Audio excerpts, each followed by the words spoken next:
Welcome back to Ratchet and Clank 3 with me, Matthew Caddis, aka Puggy. So, today we're going to take a little detour from the main story. We'll have a look at some of the mission gameplay, because this is an optional mission, and this is called the Assault on Kavu Island. Basically, we have to take care of the, seemingly the Tyrannoids here, who have set up quite a bit of defences, or quite a few defences, should I say. So yeah, and this is somewhat interesting in a way, because it is a lot harder than the main game campaign, shall we say, and also both this map and the other map that is used in these additional missions were, prior to Sony turning off the online for the PS2 version at least, were for the online battle mode. So yeah, but you saw there, I got my ass kicked by the Tyrannoids. So yeah, and for good reason. The Tyrannoids have brought their A game here, seriously. Not only do we have the lasernoids, but also we have to deal with the various cannons as well. Oh yes, because they have a new type of weapon here. Well, firstly, we need to extend the bridge, and that ain't going to be easy here. No, because it's a bolt crank. And if I hadn't seen off those noise, they, like in Marcadia, they would have kicked my ass once again. And at the other end, more lasernoids and saucers and whatnot. Well, mostly lasernoids and gun-carrying Tyrannoids. So yeah, thank goodness I have a level 3 N60, or else I think I would have had my ass kicked here. I suppose I could have spent a bit more time in the Aquato sewers farming amoeboid poop, but nah. I'm going through everything. Anyway, here's one of the new things that has come along in this area, namely these gigantic missile turrets, which will almost hit you dead on, seriously. There's no targeting reticle for them either, so I want to destroy them as quickly as possible, even though there are two, lasernoids up there, seriously. But, yeah, now I'm low on... Never mind.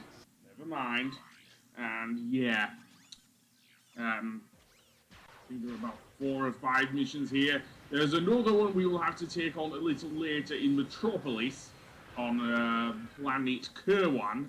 Thankfully, any bridges you do, or oh, maybe not actually. Looked like the bridge was down, though. Or bridge was up, should I say? But no, apparently not. No easy ride here. No. Maybe I should have gone with the adamantine armor. If there isn't a villain like Magneto in the Ratchet and Clank universe, unless there's one like in like Rift in Time, or I haven't played through all of Into the Nexus. So yeah, that's gonna be fun. But now my N60 Storm is pretty much. Excuse me, is now level 4, so I can do a bit more damage to the noise, and we get the shock mod. Yeah, seriously. We had to shell out a load of, dare I say, platinum bolts, or was it? No, I think it wasn't gold bolts. It wasn't gold bolts. But anyway, rare bolts in order to get this upgrade in Ratchet and Clank 2. Not so in Ratchet and Clank 3!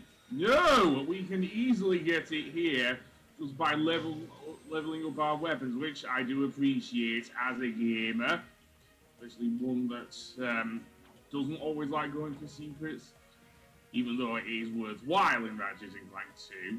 So no, I don't want to use the plasma whip on those lasernoids just in case they ambush me or something. Anyway, yeah, this is the design of Kavu Island. Yeah, not much, is it, really? Again, even on the PS2.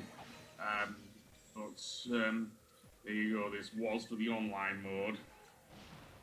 So yeah, and apparently there's now a huge shield surrounding the entrance. That will become important once we get rid of the noise. Seriously, because we want to storm through there eventually in order to get, well, I guess our prize. So yeah, and now I've switched to the shock blaster, but I think it's very close to leveling up. In fact, I think it is. Unless it's all... And actually, no, it's not the shock blaster now, it's the shock cannon.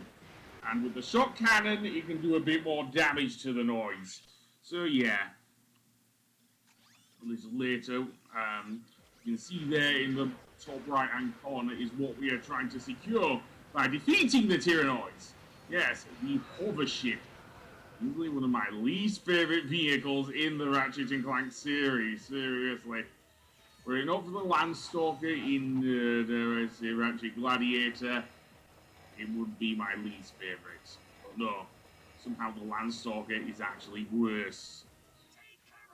Anyway, that being said, let's go through here and get rid of the noise, because I died a lot of times here to these annoying aliens. So yeah, but I'll get to the controls for the hovership once we do that mission, because that is a pain in the ass. Let me tell you, seriously, this is a combination of 2 days worth of recording this. Seriously, I am not joking when I say it is tougher than the thing. Seriously, I don't know how, even when strafing, you're supposed to avoid the missile turrets when there's no indication where they're going to land. Seriously, it's not like the fight with Gary and Helen in Annihilation Nation. Oh no. At least with them, you had an idea where their missiles were coming from. Not so with this optional mission. Seriously. But I'll get to that. Firstly, blast the living crap out of you, and some more nanotech. There's actually quite a good amount of nanotech here. Seriously. And now we come to these things. If only I had the flux rifle, or the equivalent of the flux rifle in this game. Because that was a good weapon, and I did say it did return in this game. I don't think we'll get that until Planet Dax, which is rather humorous anyway, given what it means in the whole thing with both Insomniac and Naughty Dog. Well, having heard that, Naughty Dog has gone quite downhill with The Last of Us 2. Seriously. Apparently the Noids are now emerging from a black hole. Yeah, they can do that. They can totally emerge from a freaking black hole. Do I want to return to the Phoenix? No, but I don't want to use Quick Select, even though that not really the glitch, but the problem with Quick Select from Ratchet and Clank 1 is long gone. That was fixed in Ratchet and Clank 2. But here, we need to find another bolt crank to extend that bridge. Or it looked like it anyway, but no, apparently the agents of Doom. Okay then, let's do the next one. Apparently I somehow was able to do this one. Anyway, here we are introduced to the hovership, and I hate this. I honestly do. Basically what you have to do is, in order to control this, you have to move the hovership forward with the left analog stick and move it sideways to aim with the right analog stick. Yep! We're doing this. Seriously. I'm sure some bright spark at Sony thought this was a good idea. I honestly do not. Seriously, because the hovership honestly controls like crap. Seriously, with the aiming and everything, no. I would much rather have, if I was going to be honest here, something like, well, the controls in the original Star Fox, or hell, even the how the gummy ship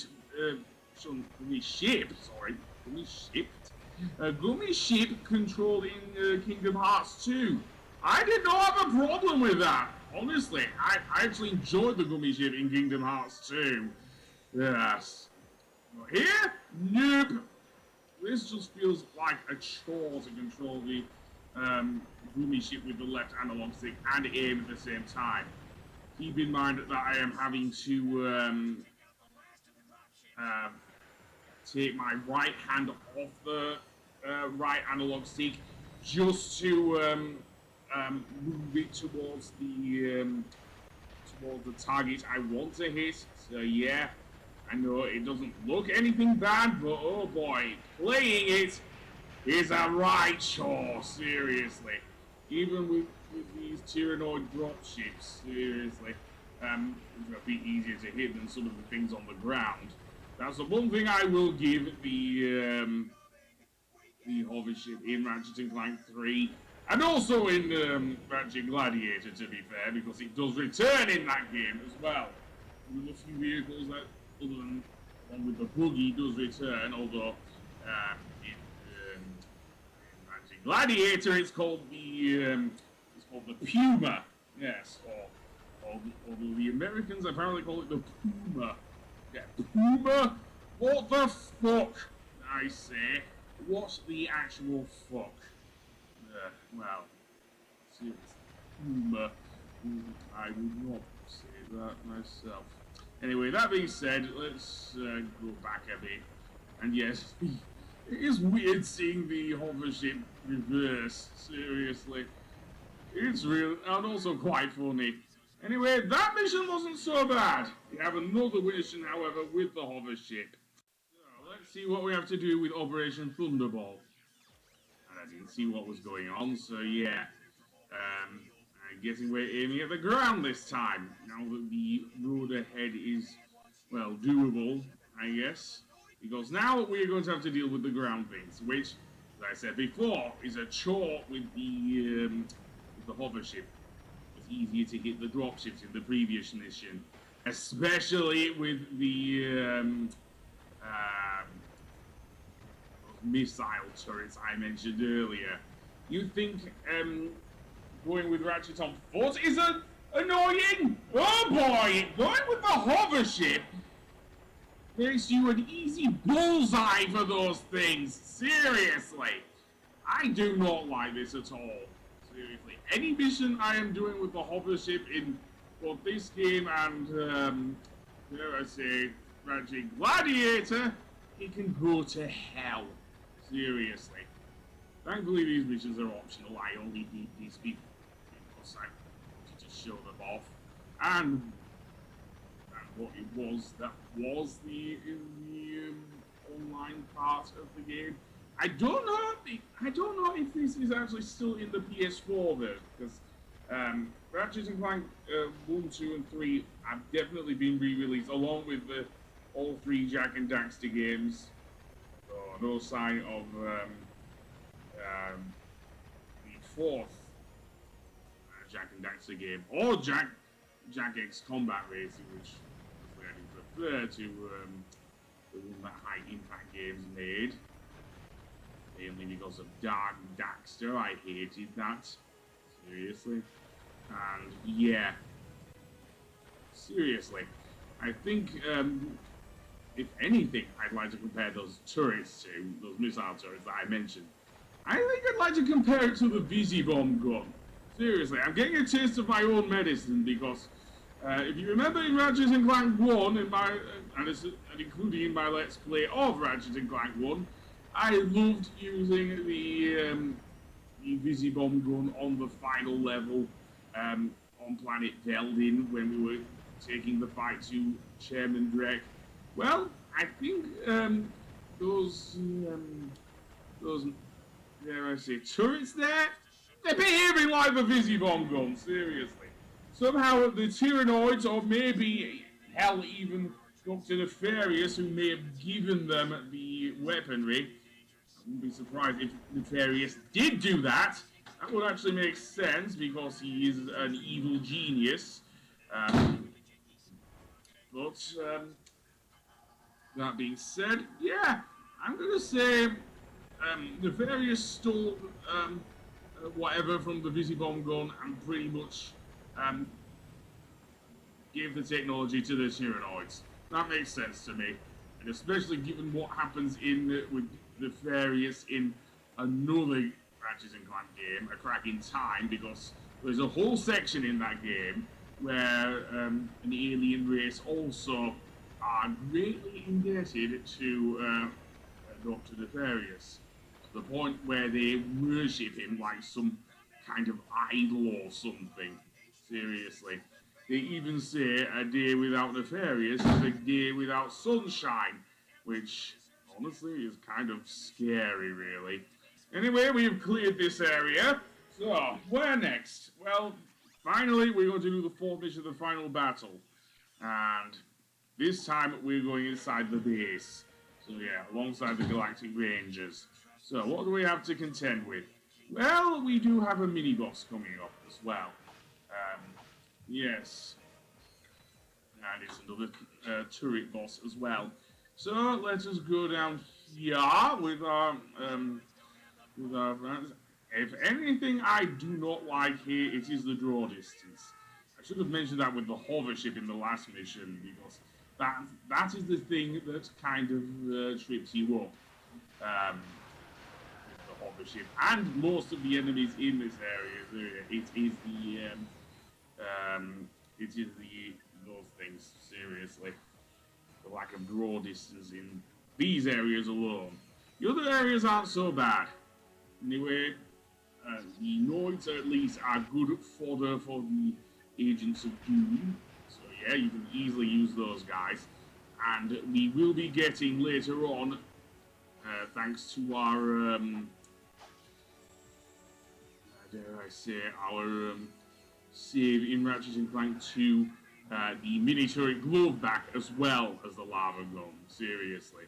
Which I only be happy with, because you know how much I loved using the mini turret glove in Ratchet and Clank 2, and indeed it'd be very helpful assist weapon, dare I say, against these Tyrannoids, and seemingly Dr. Nefarious, but we'll get to that. So yeah, speaking of the lava gun, I am going to use it here. Yeah, why not? Especially since what it levels up to. Unlike in Ratchet and Clank 2, it does not become the lava gun. Oh no, it gets its own new level up in this game. And it is actually quite unique, seriously. One that someone who's ready going to the doctor can appreciate, I think. A certain thing on their foot, my foot, seriously. Anyway, that being said, I am going to make my way further in. You do have to go across various, dare I say, bridges in order to reach the mini-boss at the end of this area, but I guess it will be worth it. I'm guessing we're not going straight in there, which is weird. So I'm going to use the mini turret glove here. Okay, I already have it. I already bought it off. That at least is good, because that will ensure some easy level ups from there, I guess. And yes, I've charged up the blitz cannon for a reason. Not blitz cannon, shot cannon. And that is to deal with this giant turret, or these giant machine gun turrets here, seriously. And above them are a bunch of laser noids. Yes, so lava gun just to get these things out of the way and take out the smaller noids so I can reach the nanotech over there. Or there's some to the right, I don't know why I didn't do that. Unfortunately, I have not leveled up the lava gun enough to do so. However, we are not done here, it seems. So let's suck up the noids, the small noids, because they are great fodder for the sub-cannon, sorry. And let's see, is there any way to get rid of those noids up top? I don't know, but I'm going to shoot the smaller noids just for fun's sake, seriously. And yeah, one laser noid up there. It's the only weapon I could use was the N60 Storm, seriously. Because at least it has the lock-on mod in order to get up there.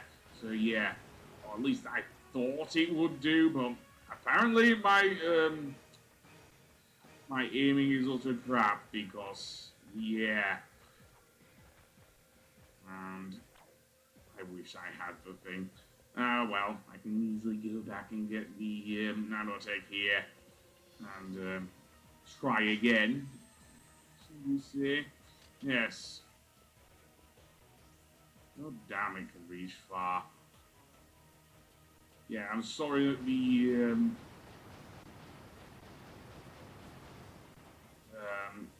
N60 is not that great, but what can I do?